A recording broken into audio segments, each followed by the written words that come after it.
ay isang magandang araw mga kaibigan. Muli na naman tayong mag-share ng isang putahe o ulam. Pero muli ay hindi basta ulam yung ating share sa inyo ngayon. Pwede rin itong pang negosyo o pwede natin pagkakitaan. Sa panahon natin sa ngayon ay napakataas ng mga presyo ng bilihin. Baka naghahanap tayo ng sideline, pwede natin itong magamit bilang sideline yung ating mapapanood sa ngayon. At pwede natin itong ialok sa ating mga kaibigan, mga kapitbahay, o di kaya naman pwede nating i-post sa social media. Pandagdag tulong din ito kung tayo ay kikita eka nga no? Kahit pabarya-barya eka nga. Di, huwag na natin patagalin at umpisahan na natin. At ito na nga pala yung ating mga sangkap na gagamitin. Meron tayong kalamansi, minix na natin, sibuyas, bawang, meron tayong paminta, toyo, at saka asin. Yan. At ito yung ating main ingredients ng ating liempo. Yan. Okay. Atin ang sangkapan. Okay, di paghalo-haluin na natin, ano?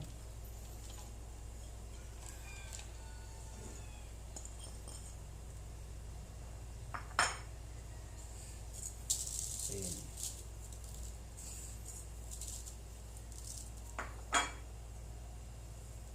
Paminta.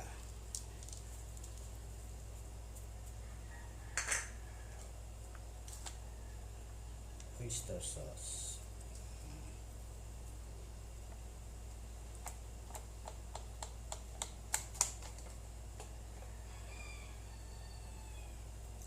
Kalamansi.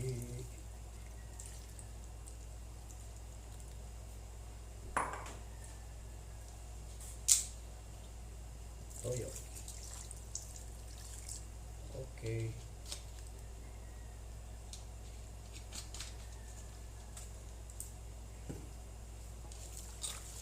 Natin, malinis naman yung aking kamay. Yan.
Okay, de na-mix na natin.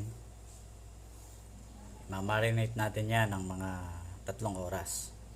Pagkatapos ay pupwesto na natin doon sa ating tapahan 'yan at pauusukan ng mga 5 to 6 hours. Mamaya makikita ninyo kung paano natin siya ipupwesto.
check up lang natin yung ating tinapa. Ito, oh. Lapit na yan. At napula na siya.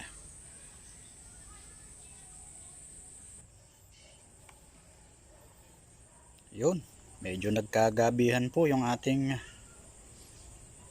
pagtatapa. Pero ito pwede na, oh. Yan. Pula na. At hahanguin na natin ito ngayon.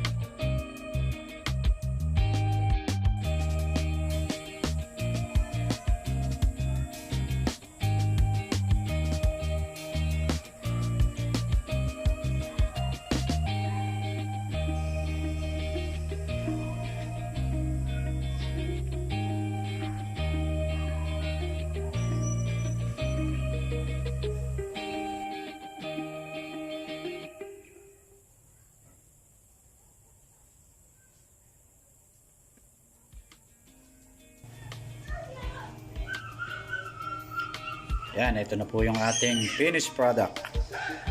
At isang step na lang ito, packaging na lang. Pa-packaging na lang natin siya. Yan. At ito na nga po pala ang ating finished product ng ating tinapang liempo. Kung inyo pong nakikita ay ito po ay naka-packaging na. Ang pagkaka-packaging po natin dito ay ito ay per kilo. Pwede po natin siyang i-pack ng depende sa order ng ating customer. Kung half kilo or 1 kilo ba. Ito po ay nakapack ng per 1 kilo.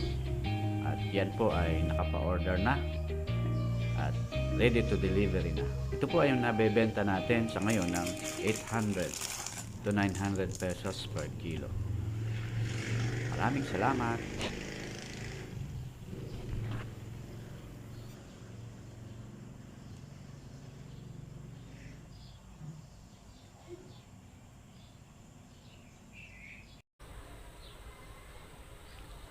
Hanggang dito na lang muli ang ating maikling video. At pansamantala ay magpapaalam tayo. Sana ay naibigan nyo ang ating mumunting video. At sana ay mayroon din kayong natutuhan kahit papano sa ating mumunting video. Kaya hanggang sa susunod na video na lang muli, ano? At pansamantala ay magpapaalam tayo.